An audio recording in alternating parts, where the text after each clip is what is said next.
Hey, Smarter News. All I want for Christmas, all I want, and I'm sure some of you shared this with me, is to not talk about any coronavirus ever. But we don't get to choose our news cycle, sort of like our gifts. And because there's been so much coming at us, thank you. Because there's been so much coming at you over the last several days, I just wanted to sort through some of these headlines with some added context because it's not just about what we've learned in the last several days, it's also what we've learned over the last 2 years. And I'm noticing some headlines are lacking a little bit of that background. So I'm going to put Santa over here, just like that. Santa on a Vespa. The president in the United States is supposed to speak today about a White House strategy regarding this new Omicron variant. So we'll wait for news on that. In the meantime, here's a little context that I think is really important no matter who steps to the microphone or what sort of news you may get over the next several days or, quite frankly, over the next several weeks. So, three things to think about. Number one, we are seeing, according to the CDC, a rise in COVID-19 infections, hospitalizations, and deaths. Not a huge rise at this very moment, but remember, data is backwards looking. It's not often real-time data. So what we've seen over the last week is a slight rise. This is important to note because we actually saw a rise in infections, hospitalizations, and deaths last year. At the same time, this is a time of year that typically we see a rise in respiratory viruses and infections. So that all matters, and that's important. But this leads me to number two. A lot of the headlines that you're seeing are really focusing on the number of infections or the number of COVID cases in a major city or amongst a sports team, for example, or in a school. Yes, that's relevant information. We want to know when COVID-19 cases go up, but it lacks the important context that brings us to our next stage of the story, which is how many of these people actually develop severe illness. They end up going into the hospital or, unfortunately, succumbing to the disease. This is important to note because we want to know how dangerous is this variant? What do we really need to know about this variant on a couple different levels? But in order to make an assessment about that, we have to remember one key thing about a COVID-19 infection. It can take a long time for someone to test positive for COVID-19, then develop a severe illness, wind up in the hospital, and unfortunately die from the illness. That can be a month. So in order to really understand what's happening at this very point in the United States, it's going to take a couple weeks. Doctors will tell you, well, it's going to take 3 weeks. As a journalist, I'm going to tell you it's going to take about 5 because for doctors and hospitals to report and for the data to sort of smooth out, we're going to need a picture of about a month's time where we see a rise in cases and then what actually happens to these individuals in an area that we believe has been infected by this particular variant. This is especially important because we don't want anyone to get severely ill. We don't want anyone to get severely ill. But it's also important because we are different than we were last year at the same time.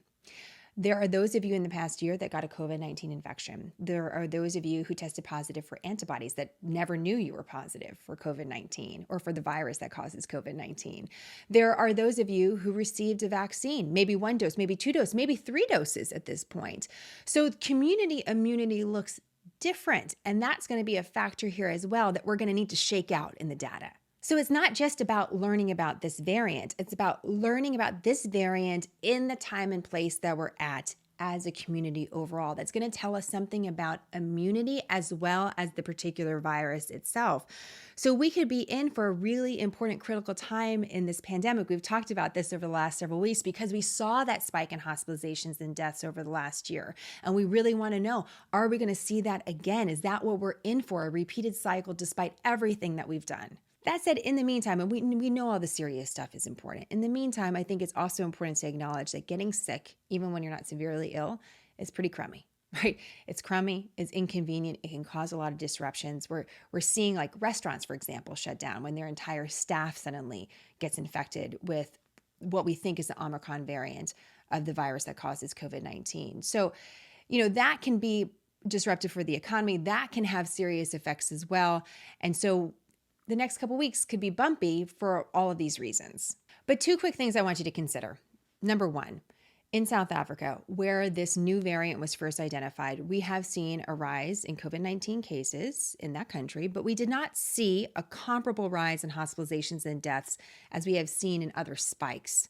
Now, there was a couple things I read just this morning that seem to suggest, well, maybe we are seeing a little bit of tick up in serious cases, but I want to be careful about that.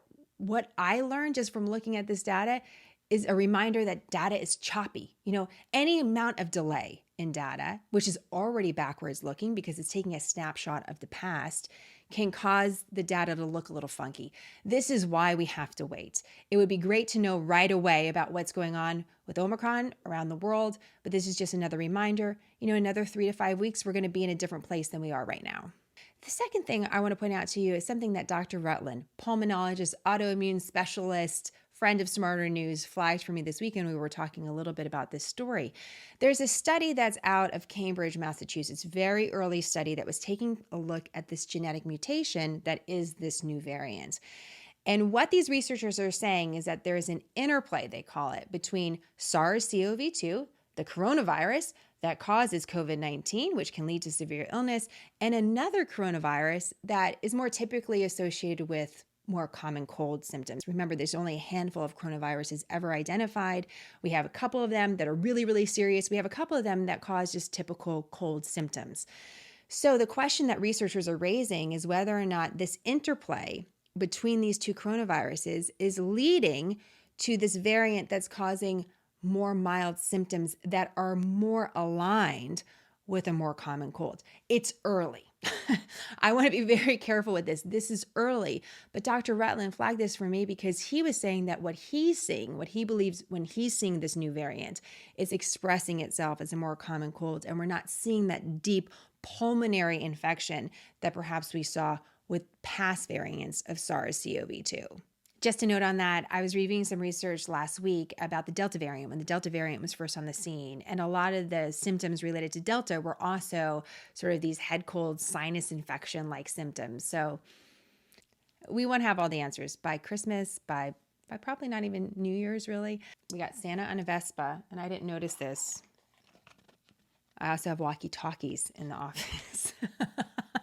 Hello, Dr. Fauci. So this is just a reminder to enjoy the time that you have with your family as you finish out the last several days of what has been another historic year. And I am so grateful. It's this holidays, I get teary. I'm sorry.